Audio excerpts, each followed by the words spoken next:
Yon, for today's video, mag-ride tayo papunta sa Nasugbu dahil pupunta tayo sa Calle Ruega Church. At syempre, tatagpuin ko muna sa Burek sa may 7-Eleven Balibago. Andito na nga ako sa may bandang Santa Rosa. Tamang video, fresh pa ako dyan. At andito na nga ako, nakita ko si Burek. Dahil daw nakapag-almusal, kain muna tayo. Kasi pagkagising ko, naligo na lang kaagad ako. Mahilig kasi ako eh. At andito rin ang Padjak Teletubbies, yung grupo nila, kasi ang ride nila ay pupunta sa Mount Banoy. Balita ako nakaka-abnoy daw doon, pero soon, sigurado ako titirahin din namin yon. So Master, shoutout sa inyong lahat. At dito sa part na to, on the way na nga ulit sa 7-Eleven no Bali para tagpuin yung iba. At pagdating namin doon, nakasulubok ko tong pusa, sabi huwag ka tumuloy kasi budol ang mangyayari. Kasama nga pala namin to si Master Mike Yu, si Ma'am Cecil at si Ma'am Leia, asawa ni Sir Mike. Si Master Rudy, si Master T-Cycle, si Master Juban, at hinihintay namin dito si Master Padjak Mangyan. So pagdating niya, ride out kagad kami dyan. So andito nga kami, akit kami sa Santa Rosa, Tagaytay Road. Siya nga pala, mag-download na rin kayo ng tracks. Dito pwede yung i-record yung running, biking, at walking. Huwag niyong kalimutan ang aming referral code, Masokista, all caps, para makatanggap kayo ng 1,000 points instead of 250. Dito, hirap na hirap ako huminga dahil may sipon ako. Pero tuloy lang ang bike, ito ang solusyon dyan. Mindset ba? Mindset, di ba? And the best actor goes to Padjak Mangyan. Akala mo hirap na hirap, pero kilala kita. Oy, wag kang plastic. Alam ko malakas ka pumadyak. Ikaw pa ba? Hindi ko alam kung gaano kahaba tong Tagaytay Santa Rosa Road, pero ang ahabang ahon nito. Pero may konting rolling hills din naman.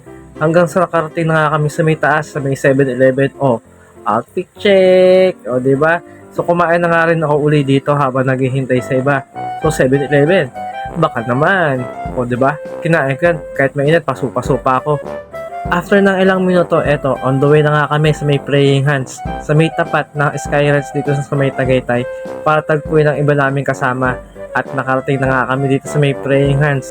At dito, naghihintay si Master Eugene. Usapan namin at mag-beer house kami. Kaso nga lang, kasama si Ate RV. Cherries!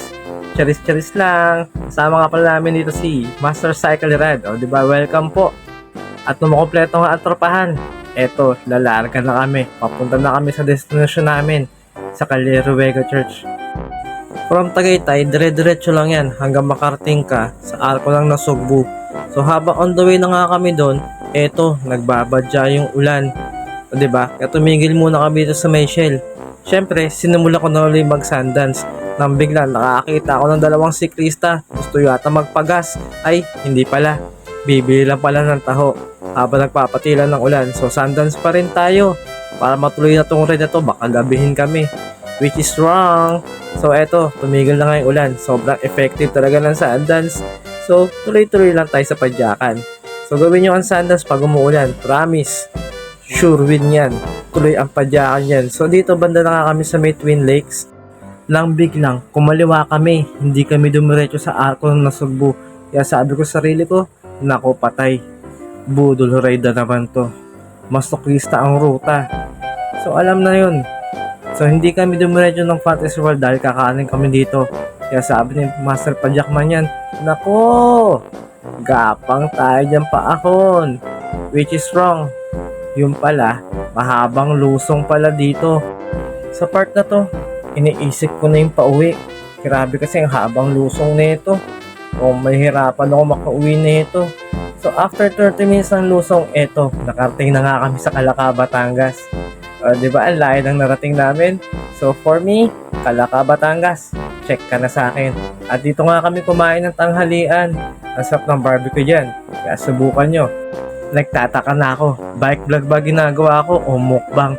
So after namin kumain, eto, ride out na nga uli kami. Hindi man ganun kainit kaya sakto lang ang padyakan namin dyan. Paglagpas namin sa may iglesia, eto kumain na kami.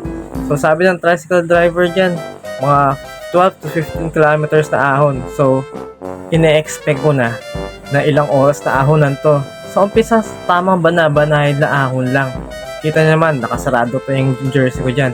Lambig lang, nakakita na nga ako ng malulupit na siko. Eto na, gagamit na tayo ng technique. Booster C! Baka naman! Pag inom ko ng Booster C, eto, bigla na lang akong lumangas.